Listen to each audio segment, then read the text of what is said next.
Hello everyone. Vande Mataram. आज एक दिल दहलाने वाली घटना के बारे में मैं अपनी राय रखना चाहती हूँ। हाँ, बहुत टाइम बाद मैंने हिम्मत की, क्योंकि होता क्या है, जब हम छोटी जर्नी में होते हैं तो एक बहुत बड़े मुद्दे में हमें बात करने से पहले हमें डर लगता है कि हमारी बात का प्रभाव क्या होगा। अंदर ही अंदर घुटन होती है कि हमें अब बात करना चाहिए, अब बात करना चाहिए, बोलना चाहिए, क्योंकि ये बात लड़कियों की है। मणिपुर में एक घटना हुई है जिसके बारे में शायद अब तक पूरा देश जागृत हो गया है। हमेशा की तरह घटना 4 मई को हुई थी और उस वक्त से लेकर अब तक के काफी लोग जागृत हो चुके हैं। घटना काफी वायरल भी हुई, आक्रोश भी लोगों में आया, क्योंकि हमारा देश ऐसा है कि आए दिन घटनाएं होती रहती हैं।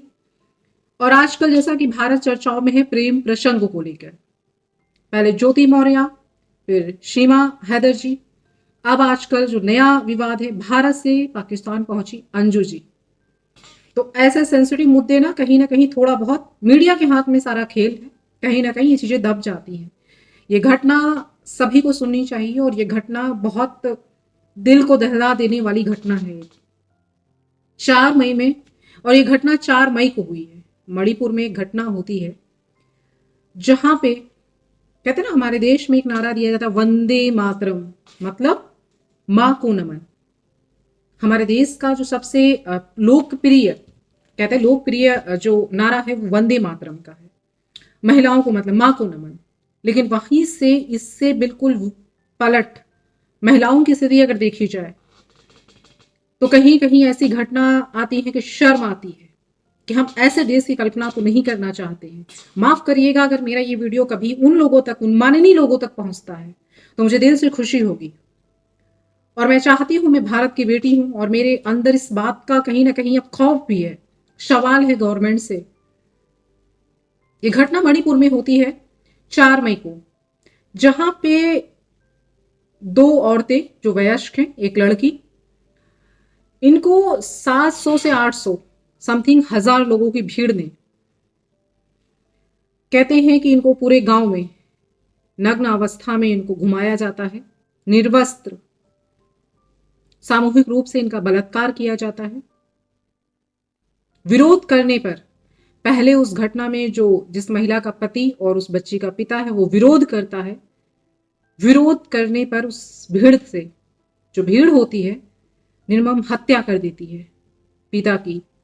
भाई भी विरोध करता है, लेकिन वो 700 से 800 की जो भीड़ होती है, जो बहादुर भीड़ है, जो महिला को निर्वस्त्र घुमा रहे हैं, जिन्हें हिंदुस्तान पे विजय का काम किया है, आपने शौर्य का काम कर रहे हैं, 1000 से 1000 लोग समथिंग हैं उसमें, उस भीड़ में, सामूहिक रूप में उनका बलात्कार किया आप सभी लोगों ने। आपने इतनी शाबाशी का काम किया है कि पुरखों तक आपकी, पीढ़ी दर पीढ़ी आपको सलाम करेगी।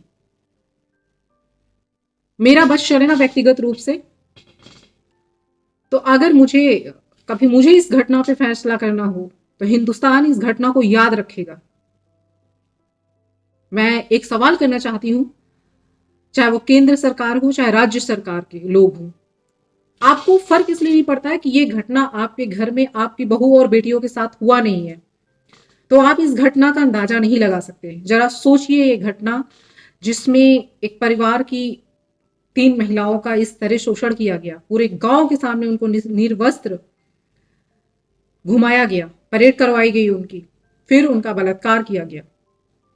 इसके बाद उसका विरोध करने पर उसके पिता और भाई की हत्या कर दी जाती है। इस दर्द का, जो कहते हैं इस दर्द का, वो महसूस, हम और आप इस दर्द को छू नहीं सकते। महसूस करना तो बहुत दूर की बात है, पर हमें सुकून है, हम मेट्रो सिटी में बैठे हैं, हमारे अपने के साथ नहीं। अरे हमारे यहाँ कहाँ हो सकता है? जब हमारे घरों तक ये आग आएगी शायद हम तब सीखेंगे, क्योंकि हम, उससे पहले हमारी आंखें नहीं खुलती हैं। मैं ये जानती हूं कि हमारे भारत में ऐसे कानून हैं कि ये जो 1000 लोग, जितने भी लोग हैं, अगर 10,000 लोग भी हैं तो कानून का प्रावधान कहता हूं 10,000 लोगों को कड़ी से कड़ी सजा मिलनी चाहिए। एक ऐसी सजा मिलनी चाहिए कि इतिहास कभी भी, ऐसी घटनाओं में कभी भी दोबारा ये घटनाएं हमें देखने को ना मिले, रूह कांप जाए। हमारे कानून इतने लाचार हैं। घटना मणिपुर में हुई है। मणिपुर को हम कहीं ना कहीं थोड़ा सा अलग थलग अब तक मान रहे थे, लेकिन अब ऐसा नहीं है।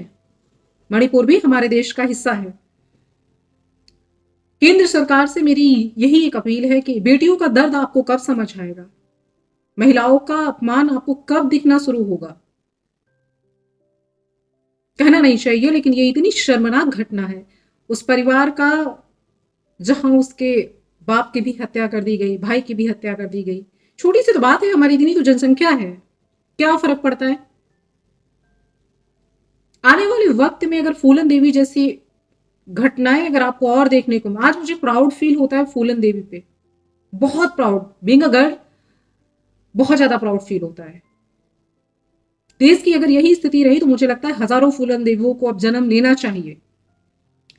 पर बात है हमारे देश की महिलाएं भी, मैं खुद रील्स बनाती हूँ, ऐसा नहीं कि मैं वीडियो और रील्स नहीं बनाती हूँ, मैं बनाती हूँ, लेकिन वो मेरा एक्ट है। एक्ट और रियलिटी में डिफरेंस होता है और एक दायरा है।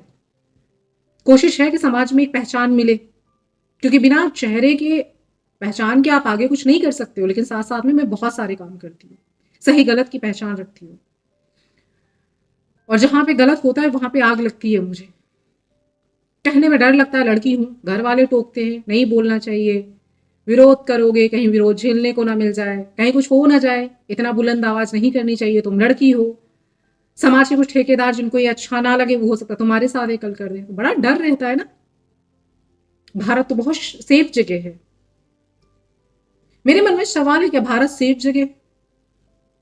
कहीं एक लड़की को दिन दहाड़े दिल्ली जैसे शहर में चाकुओं से गोद गोद के मार दिया जाता है, उससे भी दिल नहीं भरता है, सर पे पत्थर मार मार के फोड़ दिया जाता है, तो वहां महिलाएं जिम्मेदार होती हैं।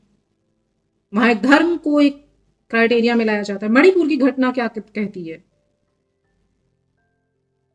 इससे शर्मनाक और क्या हो सकता है? न्यूज आई, हमने सुना, हमें दुख व्यक्त हुआ, थोड़ा बहुत लगा, फिर क्या है, भूल जाएंगे।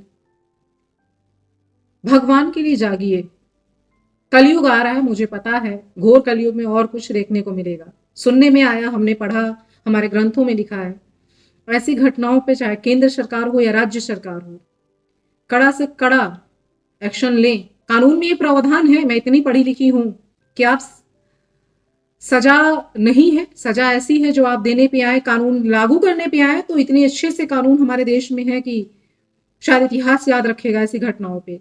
लेकिन नहीं, मजबूर करते हैं कि एक फूलन देवी जैसा कृत्य आपको देखने को मिले। ये जो घटना है ये पूरे देश में, कहते हैं ना, इसके वीडियोस वायरल हो रहे हैं सोशल मीडिया पे। शर्म आती है उस औरतों की, उस महिलाओं जिनके साथ ये हुआ, उनकी रूह कांप गई होगी। एक पल के लिए सोच कर देखिए क्या बीती होगी उनके दिलों पे, जब हजार लोगों की भीड़ उनको नंगा निर्वस्त्र करके पूरे रोड पे नचा रही होगी और उनके साथ सामूहिक बलात्कार किया गया होगा। उसके बाद उनकी आंखों के सामने उनके पिता और उनके पति की हत्या कर दी जाती है। मैं उन हजार लोगों की भीड़ से ये कहना चाहती हूं, ये मर्दानगी का काम नहीं है।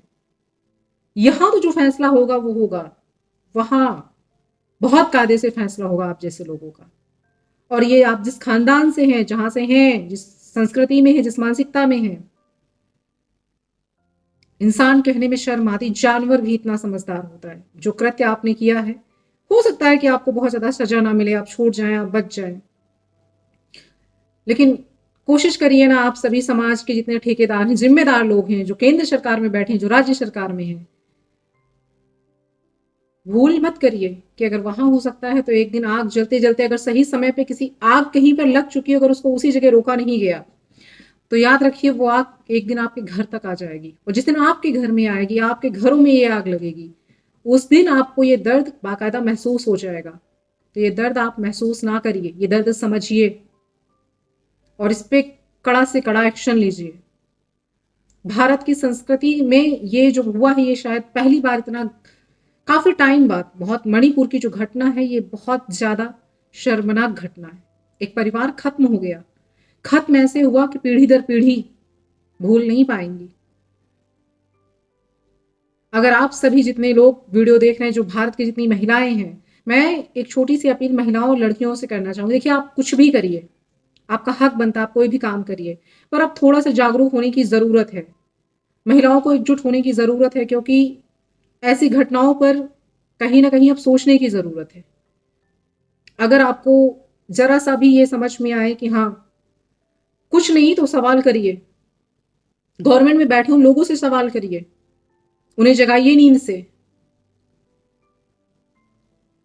अगर आप गवर्नमेंट में वहां तक पहुंचाए जनता के दम पर हैं, जनता के लिए हैं, जनता के द्वारा हैं, तो जनता के लिए काम करिए। और अगर आपसे ना हो, अगर आपको लगता है, तो एक बार आम आदमी किसी को भी फैसला करने का अधिकार तो दीजिए। एक आम आदमी को आग लगती है। मेरा इतना मकसद है कि अगर ये घटना आपको समझ में आए तो ये वीडियो ज़्यादा से ज़्यादा शेयर करिए। मेरा बिल्कुल ये मकसद नहीं है कि मेरा वीडियो कहीं पहुंचे। क्या मैं एकदम मतलब 3-4 दिन से मैं सोच नहीं पा रही थी कि यार कैसे कैसी घटनाएं हमारे देश में हो रही हैं, कैसा वक्त आ गया है। बोलने से पहले डर लग रहा है कि कहीं बोल दूं और कहीं तक ये बात पहुंचे, पता नहीं क्या हो जाए। मेरे साथ भी कुछ हो सकता है, मैं भी लड़की हूं। तो मुझे लगता है कि वंदे मातरम का नारा अगर आप भारत में देते हैं, मतलब वंदे मातरम मतलब माँ को नमन, इसका मतलब समझने की जरूरत है। इसका मतलब समझिए कि इसका मतलब क्या है। अगर समझ में आ जाए, मेरा इतना सा ही मकसद है कि इस वंदे मातरम का मतलब पहले खुद समझिए। सत्ता में बैठे, केंद्र में बैठे लोग, राज्य सरकारों में बैठे लोग, आप लोग तो ज्यादा वंदे मातरम शब्द का इस्तेमाल करते हैं। माननीय मोदी जी, प्रधानमंत्री जी, जिन्होंने महिलाओं के लिए इतने कहा, मोदी जी इस घटना पे थोड़ा विचार करिए। हाथ जोड़कर विनती है, बेटी बचाओ बेटी पढ़ाओ ये अभियान जो आपका चल रहा है, इस अभियान के ही तहत मणिपुर की घटना का थोड़ा संज्ञान, थोड़ा ध्यान से लीजिए। हाथ जोड़कर इस बेटी की विनती है आपसे। आखिरी में हमारे देश का नारा वंदे मातरम।